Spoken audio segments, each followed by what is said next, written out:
कल जो है हम लोग 14 तक जो है प्रश्न किए थे। आज यह 15 नंबर प्रश्न है। अगर वह वीडियो नहीं देखे हैं, वीडियो नंबर 1, क्लास नंबर 1, तो वह आप देख लीजिएगा। उसका लिंक अभी हम आपको डिस्क्रिप्शन में आई बटन पर प्रोवाइड कर रहे हैं, वहां से उसको जाके आप लोग देख सकते हैं। ठीक है, तो चलिए बिना देरी करते हुए हम लोग प्रश्न पर आते हैं। पहला प्रश्न आपका है, एक शिक्षिका अपने शिक्षार्थियों को अनेक तरह की सामूहिक गतिविधियों में व्यस्त रखती हैं। ठीक है, सामूहिक गतिविधि हो रहा है जैसे समूह चर्चा, इसके बाद जो है समूह परियोजना, भूमिका निर्वाह, यह सारी बातें हो रही है। यह सीखने के किस आयाम को उजागर करती है? ठीक है, मतलब यह किस प्रकार का शिक्षा देता है, सीखने का आयाम प्रदान करता है, किस तरह का? सामाजिक गतिविधि के रूप में अधिगम, यह भी ठीक है। ठीक है, यह पॉजिटिव केस में है, सामाजिक गतिविधि हो रही है समूह चर्चा में, समूह परियोजना में, तो यह सही है। मनोरंजन द्वारा अधिगम, मनोरंजन की बात यहाँ नहीं है, यहाँ समूह चर्चा हो रही है, समूह परियोजना तैयार किया जा रहा है, भूमिका निर्वाह किया जा रहा है, तो यह मनोरंजन की बात नहीं हो रही है, यह आपका नहीं होगा। भाषा निर्देशित अधिगम, भाषा की बात नहीं हो रही है, विभिन्न भाषाओं की बात नहीं हो रही है, यह भी आपका सही नहीं है। और आपको हम कल भी डिस्कशन किए थे कि प्रतियोगिता आधारित अधिगम जो होता है, मतलब प्रतियोगिता से रिलेटेड जो भी स्टूडेंट के लिए होता है वह नेगेटिव सेंस में यूज होता है, तो इसको हम लोग पहले ही हटा देंगे क्योंकि यहाँ जो है पॉजिटिव बात हो रही है।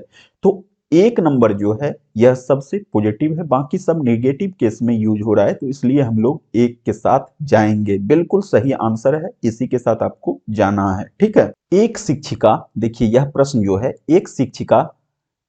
जब एक शिक्षिका दृष्टिबाधित शिक्षार्थी को कक्षा के अन्य शिक्षार्थियों के साथ सामूहिक गतिविधि में शामिल करती है तो वह कक्षा के लिए सीखने हेतु बाधाएं उत्पन्न करे। बाधाएं तो उत्पन्न नहीं कर रही है यह क्या कर रही है? सामूहिक गतिविधि, इसमें बहुत सारी बातें सीखने को मिलती है, तो यह बाधा उत्पन्न करना जो है नहीं है, बिल्कुल गलत है। समावेश समावेशी शिक्षा की भावना के अनुसार कार्य कर रही है, यह सही है आपका। सभी शिक्षार्थियों में दृष्टिबाधिता शिक्षार्थी के प्रति सहानुभूति विकसित करने में मदद कर रही है। देखिए, सहानुभूति विकसित करना, यह सहानुभूति जो प्रकट करना होता है यह नेगेटिव सेंस में यूज होता है और यहाँ आपका पॉजिटिव सेंस में यूज हो रहा है। सामूहिक गतिविधियां जो है ऑलरेडी पॉजिटिव है, तो इसमें जो है सहानुभूति यह नेगेटिव सेंस में यूज होता है। दृष्टिबाधित शिक्षार्थी पर संभवतः तनाव बढ़ा रही है, तनाव बढ़ा नहीं रही है। ठीक है, तो आपका देखिए समावेशी शिक्षा की भावना के अनुसार कार्य कर रही है, यह बिल्कुल ही सही है। ठीक है, आप इसके साथ जाएंगे। ठीक, तो आप लोग जब इस सेट को करेंगे तो यहाँ बहुत सारी बातें आपको समझ में आएगी, आपका जो है माइंड थोड़ा सा ओपन होगा और छोटा छोटा जो पॉइंट रहता है उस पर आप डिस्कशन कर पाएंगे। ठीक है, चलिए नेक्स्ट प्रश्न देख लेते हैं हम लोग। एक शिक्षिका अपने शिक्षण में दृश्य, श्रव्य सामग्री और शारीरिक गतिविधि, देखिए दृश्य श्रव्य मतलब देखने वाला और सुनने वाला सामग्री जो है, इसके बाद शारीरिक गतिविधियां भी करवा रही हैं, का प्रयोग करती है, क्योंकि वे शिक्षक को आराम देती हैं। नहीं, आराम देने की बात नहीं हो रही है। ठीक है, वो क्या कर रही है? वे प्रभावी आकलन को सुगम बनाते हैं, यह सही है, यह सही है आपका। प्रभावी आकलन को सुगम बनाती हैं, पॉजिटिव सेंस में है। वे शिक्षार्थी को वैविध्य उपलब्ध कराते हैं, यह नहीं होगा। ठीक है, इसमें अधिकतम इंद्रियों का उपयोग सीखने को संवर्धित करता है, यह सबसे अच्छा है। क्यों अच्छा है? देखिए इंद्रियों की बात हो रही है, देखना आंख के द्वारा होता है, श्रव्य कान के द्वारा होता है सुनना, और शारीरिक गतिविधि मतलब शरीर के अंग की गतिविधियां होती है, तो यह सब इंद्रिय से संबंधित है। तो इंद्रियों का उपयोग सीखने को संवर्धित करता है। 4 नंबर जो है बिल्कुल सही है, आप 4 नंबर पर जाएंगे। थोड़ा सा आपको देखना होगा, चारों को पढ़ना होगा, पढ़ने का जो है यह भी थोड़ा सा विकसित करना होगा, बड़ा बड़ा प्रश्न रहता है। ठीक है, जल्दी किस तरह से पढ़ेंगे तो जितना अधिक सेट प्रैक्टिस करेंगे डायरेक्ट जो है आप आसानी से पढ़ सकते हैं। नेक्स्ट प्रश्न की ओर चलते हैं हम लोग। कोहलबर्ग के अनुसार सही और गलत के प्रश्न के बारे में निर्णय लेने में शामिल चिंतन प्रक्रिया को कहा जाता है, यह है नैतिक तर्कना। ठीक है, यह आपका सहयोग की नैतिकता नहीं है, नैतिक यथार्थवाद नहीं है, नैतिक दुविधा नहीं है, यह नैतिक तर्कना है। ठीक है, आप इसके साथ जाएंगे। यह आपको होलबर्ग का जो सिद्धांत है उसको पढ़ेंगे सेपरेटली तो वहां मिलेगा। वैसे देखिए, जब आप सेट प्रैक्टिस करेंगे तो लगातार प्रश्न जो है आएगा। हर एक जितने भी मनोवैज्ञानिक हुए हैं उनका अलग अलग प्रश्न यहाँ देखने को मिलेगा। परीक्षा से संबंधित प्रश्न रहता है, कोई दिक्कत नहीं होगी। लगातार आप लोग सेट प्रैक्टिस कीजिए और इसके बाद जो भी बुक है अवेलेबल वह भी पढ़िए। ठीक है, तो धीरे धीरे आपका जो है सारा चीज कंप्लीट हो जाएगा। हम लोग आते हैं नेक्स्ट प्रश्न पर। एक विद्यार्थी अपने समकक्ष व्यक्ति के समूह के प्रति आक्रामक व्यवहार, देखिए आक्रामकता है मतलब जैसे नहीं होता है छीना झपट्टी वाली बातें होती है, लड़ाई झगड़ा होता है, आक्रामक व्यवहार करता है समकक्ष व्यक्ति के साथ, मतलब जो उसके क्लास में ही हैं उनसे इस तरह का व्यवहार हो रहा है और विद्यालय के मानदंडों को नहीं मानता, मतलब विद्यालय में जो जो मतलब नियम है कानून है उसको भी वह नहीं मानता। इस विद्यार्थी को डैश में सहायता की आवश्यकता है। इसको किस तरह की सहायता कर पानी चाहिए, इसके अंतर्गत किस तरह की भावना पैदा होनी चाहिए। देखिए ऑप्शन में आपका है एक भावात्मक क्षेत्र। देखिए यह भावनावश होता है तो यह सही होता है। ठीक है, यह आपका पॉजिटिव सेंस में सही है। और हम लोग देख लेते हैं उच्च स्तरीय चिंतन कौशल, यह नहीं होगा आपका। संज्ञानात्मक क्षेत्र नहीं है, मनोगत्यात्मक क्षेत्र यह भी नहीं है। तो आपका सबसे सटीक होता है भावात्मक क्षेत्र। भावना के आवेश में आकर इस तरह की बातें होती है, तो आप लोग एक नंबर के साथ जाएंगे।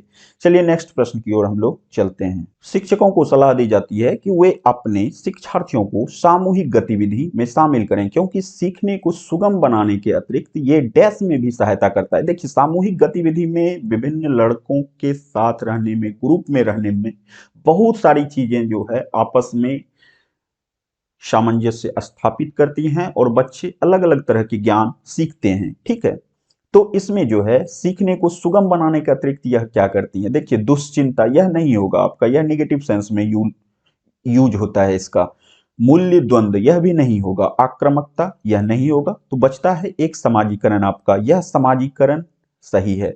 सामाजिक भावना भी जागृत होती है क्योंकि ग्रुप जो है एक तरह का समाज वहां बन जाता है, एक तरह का परिवार बन जाता है, परिवेश बन जाता है, इसलिए जो है यह समाजीकरण बिल्कुल सही है। चलिए नेक्स्ट, समावेशी शिक्षा किस विद्यालय शिक्षा व्यवस्था की ओर संकेत करती है। समावेशी शिक्षा जो है किस तरह की विद्यालय शिक्षा व्यवस्था की ओर संकेत करती है। तो देखिए 4 ऑप्शन है आपका दिया हुआ, हम लोग प्रत्येक ऑप्शन को अच्छे से पढ़ेंगे। विशेष आवश्यकता वाले बच्चों को विशिष्ट विद्यालय के माध्यम से शिक्षा देने को प्रोत्साहित करती है।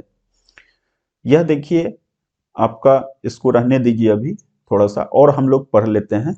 केवल बालिका शिक्षा को बढ़ावा देना, देखिए केवल आ गया और बालिका शिक्षा आ गया, तो यह जो है केवल बालिका शिक्षा नहीं होगा। जब भी कोई भी समावेशी शिक्षा मतलब क्लास होगा उसमें सब की व्यवस्था की जाती है। तो केवल वाला जो हो गया यह नेगेटिव सेंस में हो गया, अब इसको पहले ही हटा देंगे। जो सभी निर्योग्य बच्चों को शामिल करती है, निर्योग्य यह नहीं होगा आपका। अब देखिए एक है जो उसकी शारीरिक बौद्धिक, शारीरिक भी और बौद्धिक भी और सामाजिक भी, देखिए सब पॉजिटिव आ रहा है। शारीरिक क्षमता को विकास कर रहा है, बौद्धिक को कर रहा है, सामाजिक को कर रहा है और भाषा को भी कर रहा है, या अन्य विभिन्न योग्यता स्थिति को ध्यान में रखे बगैर सभी बच्चे को शामिल करती हैं। सभी बच्चों को बगैर सभी बच्चों को शामिल करती हैं, मतलब इसको ध्यान में रखे बगैर सभी बच्चों को ध्यान शामिल करती हैं, मतलब सब बच्चों को शामिल करती हैं। तो यह जो है समावेशी शिक्षा व्यवस्था की ओर संकेत करती है, यह बिल्कुल सही है। इसमें देखिए कितना पॉजिटिव आ रहा है, सबको लेंगे 4 नंबर पर टिक करेंगे, एकदम बिल्कुल सही होगा, कहीं कुछ गलती नहीं है इसमें। चलिए नेक्स्ट प्रश्न की ओर चलते हैं। थोड़ा सा इस तरह से आप लोगों को प्रश्न को देखना होगा। ठीक, बहुत सारा प्रश्न आपको इस तरह से भी हल हो जाएगा कि आप जब उसको देखेंगे तो ऑप्शन से भी हल हो जाता है। ठीक है, निम्नलिखित में से कौन सा मुख्य रूप से अनुवांशिक संबंधी कारक है। अनुवांशिकता, देखिए सामाजिक गतिविधि में भागीदारिता, यह जो है अनुवांशिक नहीं है। समकक्ष व्यक्ति के समूह के प्रति अभिवृत्ति, यह भी आपका अनुवांशिक नहीं है। चिंतन पैटर्न अनुवांशिक नहीं है। आंखों का रंग, देखिए कहता है ना, इसका रंग जो है अपने पिताजी पर गया है, माताजी पर गया है, दादाजी पर गया है, तो यह जो है अनुवांशिकता संबंधी कारक है। तो आंखों का रंग जो है यह आपका अनुवांशिकता संबंधी कारक हो गया। ठीक है, चलिए नेक्स्ट प्रश्न की ओर चलते हैं हम लोग 23 नंबर देखेंगे अभी। शिक्षकों को अपने विद्यार्थियों की त्रुटियों का अध्ययन करना चाहिए क्योंकि वे प्रायः डैश की ओर संकेत करती हैं। देखिए, विद्यार्थियों में जो त्रुटि होती है वह किस ओर संकेत करती है? त्रुटि जो कर रहा है उसमें सुधार की जरूरत होती है। उस बच्चे के साथ जो है ऐसी भावना करनी चाहिए जिससे कि उसमें सुधार आ जाए। ठीक है, उसका उपचार करना चाहिए, ट्रीटमेंट करना चाहिए। तो किस तरह से ट्रीटमेंट होता है, ऑप्शन में देख लेते हैं हम लोग। ऐसा कुछ है ट्रीटमेंट उपचार की व्यवस्थाएं। योग्यता के अनुसार बच्चों का समूह बनाने हेतु दिशा निर्देश। देखिए, जिसमें योग्यता नहीं होगा उसको समूह नहीं बनाने दिया जाएगा, ऐसी बात नहीं है। यह नहीं होगा आपका। भिन्न प्रकार की पाठ्यचर्या की आवश्यकता, अलग अलग पाठ्यचर्या नहीं होती है। उसके ज्ञान की सीमा, यह भी नहीं होगा आपका। आवश्यक उपचारात्मक युक्ति, देखिए उपचार की बात कर रहे थे, ट्रीटमेंट की बात कर रहे थे, तो यह बिल्कुल सही है। बच्चों को ध्यान में रखते हुए उनसे जो है उनकी मदद करनी है।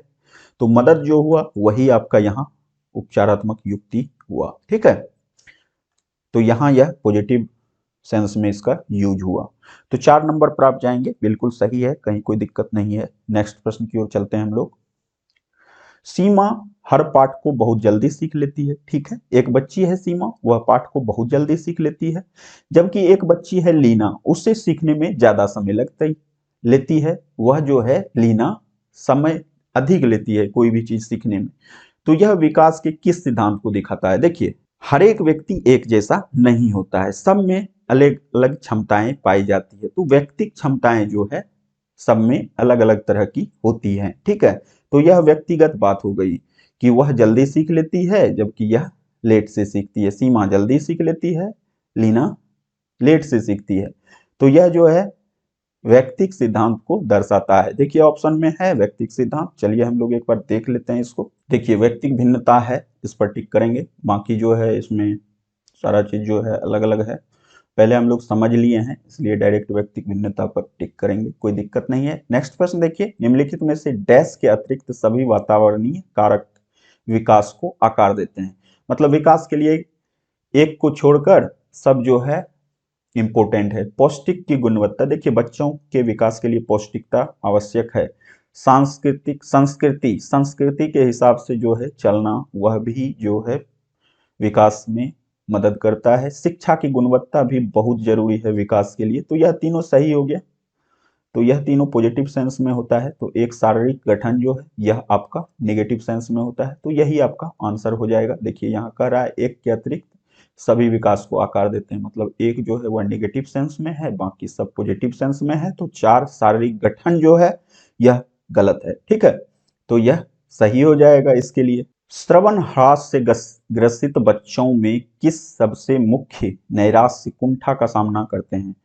श्रवण ह्रास मतलब सुनने में जो थोड़ा सा जिनको परेशानी है, वह किस तरह की कुंठा का सामना करते हैं कक्षा में। ठीक है, दूसरों के साथ संप्रेषण करने तथा सूचनाओं को बांटने में अक्षमता। ठीक है, दूसरों के साथ जो है वो बातचीत सही से नहीं कर पाते हैं क्योंकि वो सुन नहीं पाते हैं दूसरों की बात को अच्छे से, और सूचनाओं को बांटने, जो भी सूचना है उसको देने में भी उनको परेशानी होती है। तो यह सही सेंस में लग रहा है, पॉजिटिव है, इसको हम लोग पहले टिक कर लेते हैं और देख लेते हैं।